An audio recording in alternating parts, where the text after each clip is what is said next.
Hey guys, I got asked if I'd like to review a pen display tablet from GAOMON and I sure said yes to it. I love testing out those tablets, especially because retailers rarely have those on display.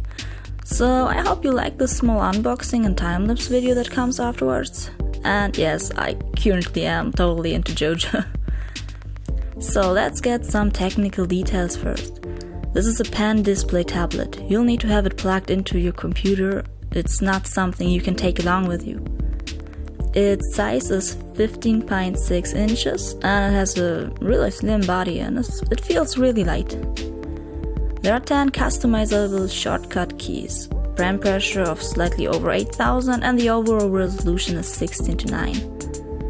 This tablet comes with a lot of things, like here we got the stand for it. It feels really stable and clicks into position so it won't move around.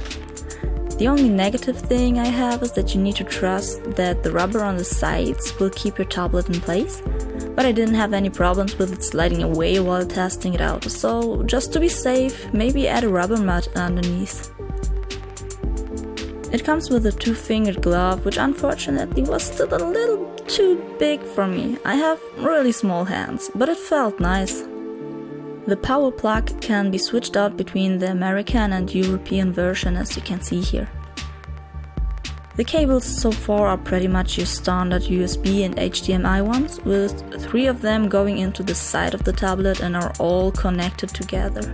The pen is unlike the Wacom pen, one that you will need to charge from time to time. But don't worry, I have switched away from Wacom to another cheaper tablet variant where the pen needs to be charged too, and I only charged it once in like 3 months of constant use, I think. Also, the GAOMON pen is a bit longer than the standard Wacom pen, so it might feel a little bit heavier. And it has no eraser on the back, that's where you plug it in to charge, but I never used the eraser either way. The pen base is pretty much a standard base with a bunch of extra pen nibs. You will have to twist it to open it. You will have to attach the stand to the tablet with screws. Luckily they added them and the little screwdriver, so you don't need to buy them. But watch out when attaching the stand, you can't add the back screws while the stand is propped up. Also, I don't think you can attach it upside down if you'd like the hotkey buttons on the other side.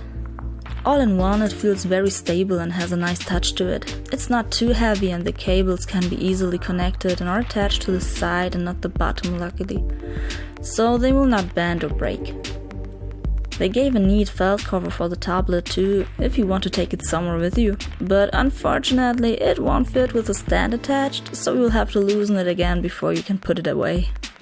The driver is downloadable through their website and was super easy to understand. Everything worked right off the bat and I could instantly draw.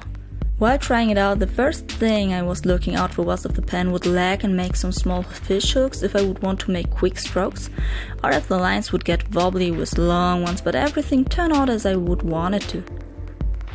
After calibrating, the pen and cursor were pretty much good aligned, but it loses the alignment a little bit if you go near the edges of the tablet.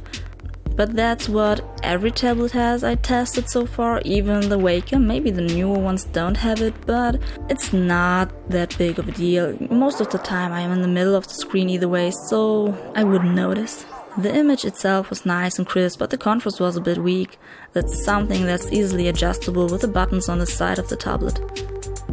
One thing I noticed was a heavy scratching noise when drawing on it for the first couple of minutes, but as I went on drawing it started to disappear. Maybe the pen nib was a bit too rough or the surface needed to heat up a little. One thing to get used to is that the nib will push just a slightly little bit into the pen, probably to create a contact allowing the pen to get recognized when touching the screen, but that's something you can get easily used to. Also, the shortcut buttons on the side feel a little bit wobbly. All in one, it's a very good tablet for a really cheap price, nearly like other non-Wacom ones that have recently popped up on the market. You will feel some differences in quality here and there when comparing to a really expensive brand like Wacom, but this GAOMON tablet is definitely something I can recommend to beginners. I had a 13-inch tablet before I switched to a 21-inch for a really long time and I had absolutely no problems with it. So that's it for now. Thank you for watching, and I hope you enjoy the time lapse of my two OCs and some slight JoJo pose variations. Bye!